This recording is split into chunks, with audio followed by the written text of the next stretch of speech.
दरअसल जो युवा नौकरी ढूंढ रहे होते हैं, ऐसे युवाओं के बारे में सारी जानकारी इन साइबर अपराधियों को हासिल हो जाती है। कैसे? ये जो naukri.com, shine.com जैसी वेबसाइट्स हैं, ऐसे ही जॉब साइट्स पर नौकरी प्रदाता के तौर पर ये रजिस्टर कर लेते हैं और नौकरी की तलाश कर रहे लोगों के थोक में बायोडेटाज और सीवीज इन्हें हासिल हो जाते हैं। फोन नंबर्स, ईमेल्स, आपकी शैक्षिक योग्यता, पिछला रोजगार आदि तमाम जानकारी का प्रयोग करके फिर ये प्रतिष्ठित कंपनियों के नौकरी के अवसरों का वादा करने वाले धोखाधड़ी वाले ईमेल तैयार करते हैं।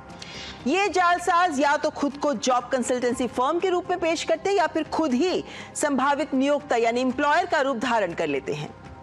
अपने आप को वास्तविक संस्था साबित करने के लिए एचआर अधिकारियों से कई लेवल्स की बातचीत भी कराते हैं। एक बार जब कोई इनके जाल में फंस जाता है तो फिर शुरू हो जाता है इनका खेल। इसीलिए इनके खेल को समझते हुए कुछ बातों का ध्यान रखना आपके लिए बहुत जरूरी है, जैसे सर्च इंजन विज्ञापन, सोशल मीडिया विज्ञापन, स्पॉन्सर्ड लिंक्स पर जॉब ऑफर्स आए तो उसे स्वीकार मत करें। यदि किसी पोर्टल पर कोई नौकरी दिखी है तो उसे कंपनी की वेबसाइट पर भी जांच लें। अधिकतर कंपनियों की अपनी ही वेबसाइट्स पर करियर सेक्शन में नौकरियां दी गई होती हैं। अनजान कंपनियों की ईमेल से सावधान रहें। सरकारी संस्थाओं की नौकरियों के लिए आप वेबसाइट को जरूर जांच लें, क्योंकि सभी सरकारी वेबसाइट्स gov.in या nic.in के साथ दी होती हैं। नौकरी की ईमेल को जरा ध्यान से देखें, कहीं कोई व्याकरण या शब्दों में कोई गलतियां, त्रुटियां तो नहीं है। अगर हाँ तो ये स्कैम है।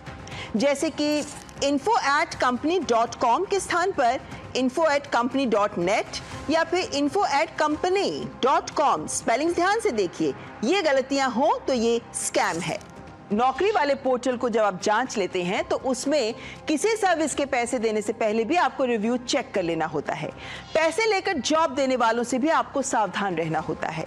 कोई भी कंपनी काम पर रखते हुए पैसे नहीं लेती। ऑनलाइन इंटरव्यू से पहले कंपनी की पूरी जानकारी जुटा लें। नौकरी और संस्था के बारे में भी विस्तार से पूछें। और हाँ, किसी भी पोर्टल पर अपनी जानकारी अपलोड यूं ही ना कर दें। पहले ये जान लें कि क्या पोर्टल सही है और क्या वो आपकी जानकारी क्यों ले रहे हैं, कैसे उसका प्रयोग कर रहे हैं, सुरक्षित है क्या आपका डेटा। हर फ्रॉड का मामला इस ओर इशारा करता है कि आप कहीं भी हों, आपकी जरूरत, आपकी कमजोरी, आपकी मजबूरी का फायदा उठाने को तैयार रहते हैं ये साइबर धोखेबाज।